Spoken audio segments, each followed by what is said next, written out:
Hello, good morning class 5 के बच्चों। आज मैं आप लोगों को आपके हिंदी पाठ्य पुस्तक से एक चैप्टर एक्सरसाइज 12 परीक्षा यह बताने जा रहा हूँ। यह परीक्षा क्या है और यह कहानी किस परिवेश की लिखी हुई है, किस समय की लिखी हुई है। तो ये पांडव और कौरव के बीच की एक कथा है, जिस समय पांडव अपना सब कुछ जुए में हार गए थे कौरवों के सामने, और कौरव वह जब हार गए तो उन्हें वनवास और अज्ञातवास 12 वर्ष का वनवास और 1 वर्ष का अज्ञातवास करना था।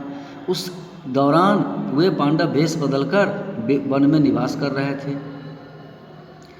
बहुत दिनों के बाद, काफ़ी दिनों तक जब वे निवास करते चले गए तो एक दिन उन्हें जंगल में घूमते घूमते प्यास लगी। एक सरोवर के किनारे सभी भाई पहुंच जाते हैं।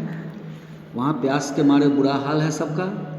बारी बारी से पानी पीने के लिए उस सरोवर में जाते हैं। जैसे ही वह सरोवर के पास पहुँचते हैं, अचानक वहाँ एक बगुला आता है और वह सीधे सीधे आवाज़ में उस पानी पीने वाले से प्रश्न करना चाहता है। पूछता है, तुम कौन हो? ठहरो, पानी पीने से पहले मेरे सवाल का जवाब दो, फिर पानी पीना। लेकिन प्यास के कारण ये लोग जो थे उनकी बात को नहीं समझ पाते, अर्थ को नहीं समझ पाते और पानी पीने लगते हैं, जिस कारण से एक के बाद एक सारे भाई उनके बेहोश हो जाते हैं, मूर्छित हो जाते हैं। अंत में युधिष्ठिर वहाँ पहुँचता है। सारे भाइयों को जब बेहोश देखता है, वही बगुला बाहर आता है। फिर वही प्रश्न वह उससे दोहराता है युधिष्ठिर से।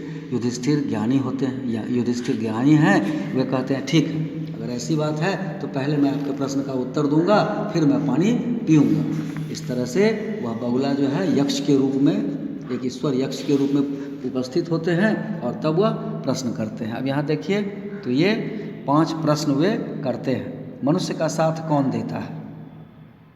युधिष्ठिर ने कहा, धैर्य। किसे त्याग कर मनुष्य सबका प्रिय हो जाता है? तो अहंकार को।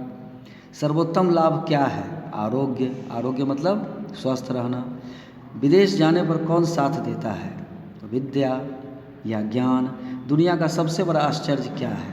हजारों लोग रोज़ मरते हैं, परंतु जो जीवित है वे सोचते हैं कि मृत्यु कभी नहीं होगी।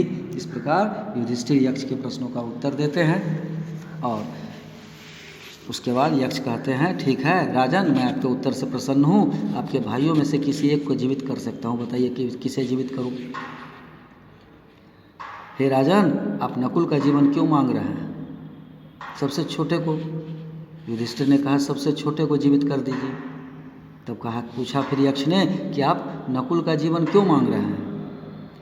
आपने महाशक्तिशाली भीम और धनुर्धर अर्जुन का जीवन क्यों नहीं मांगा? राजन ने कहा, हे यक्षदेव, मैंने नकुल का जीवन इसलिए चुना क्योंकि मेरी 2 माताएं हैं, कुंती और माद्री। मैं कुंती का पुत्र हूँ और जीवित हूँ। मैं चाहता हूँ कि मेरी दूसरी माता माद्री का पुत्र नकुल जीवित हो जाए, जिससे मेरी दूसरी माता भी पुत्रहीन न हो।